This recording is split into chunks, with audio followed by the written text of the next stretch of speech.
we will move on to our mini feature discussion, which is all about Sega turning 61. So, it's been a couple of crazy years because if you don't know, Sega turned 60 last year, which wasn't as big an event as it might have been because of the whole COVID thing. Sega did celebrate online and make some announcements and stuff, which was awesome.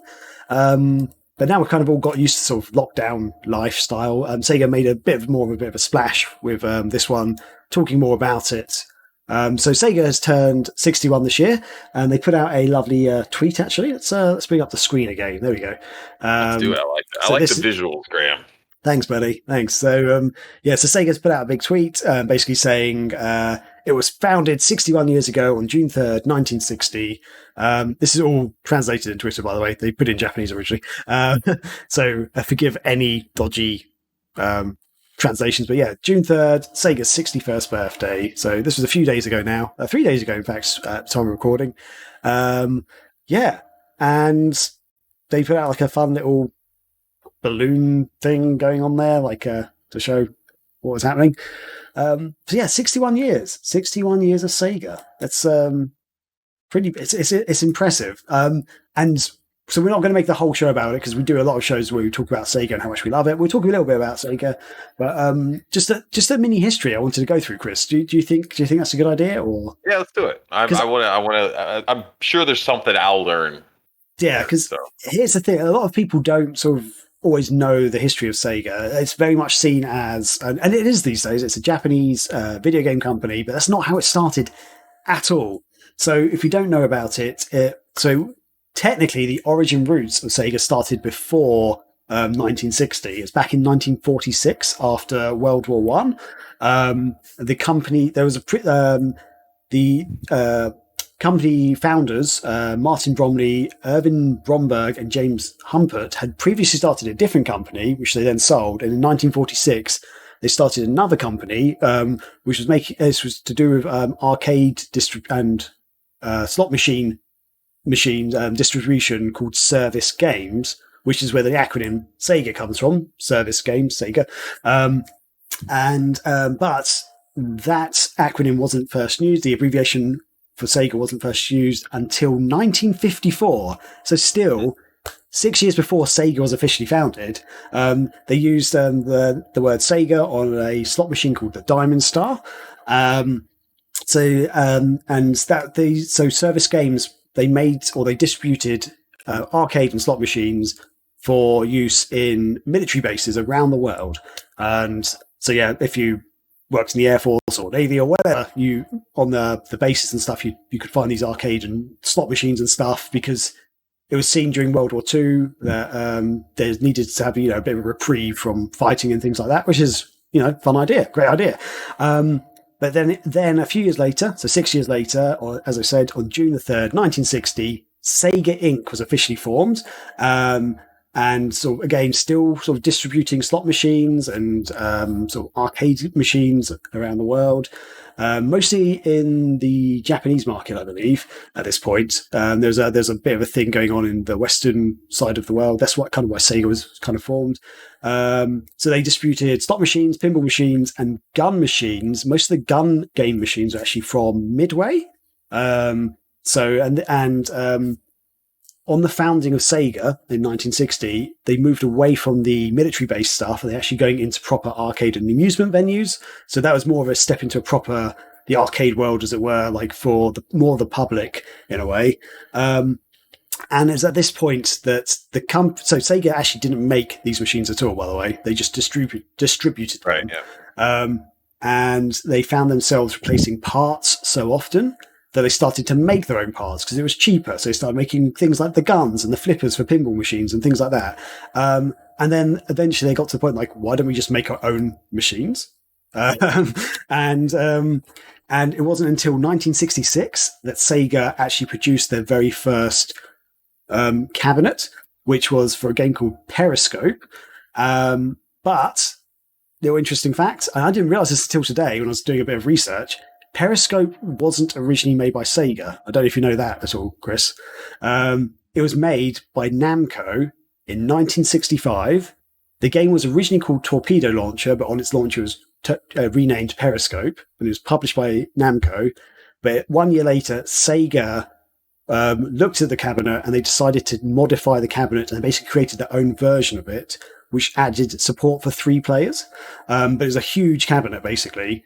And when Sega was looking to distribute it around the world, they realized they need to make a much smaller version. So they went it back to a single player version, but with still different upgrades that Sega had created.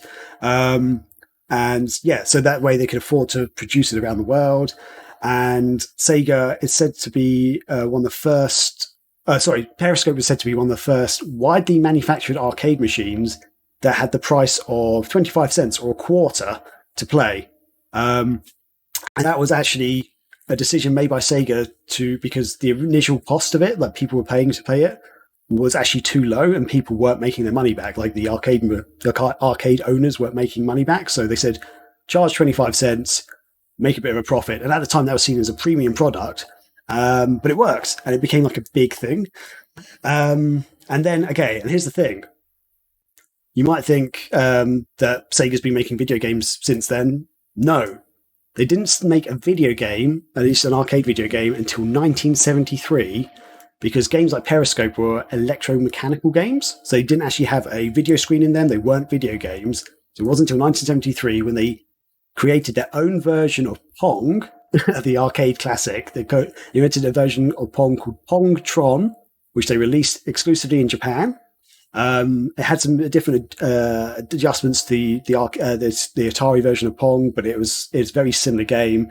But yeah, that was their very first. They probably thought they'll never know. No one will ever know we released this over here. I believe they actually. The thing about this is the crazy thing about reading some of this research.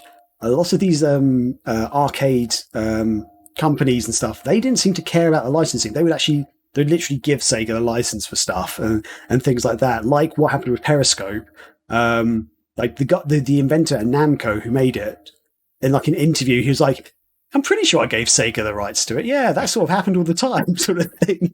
So it's just like, funny. I mean, back then though too, there was like a guy that's making a game, So it's that kind of could happen with these companies. It's crazy. Small and early in the industry. That's I mean, even in the early '90s and all that kind of stuff, it's not like it was like studios like Ubisoft, like right now, like before it was also like 20, 50 people working on some games.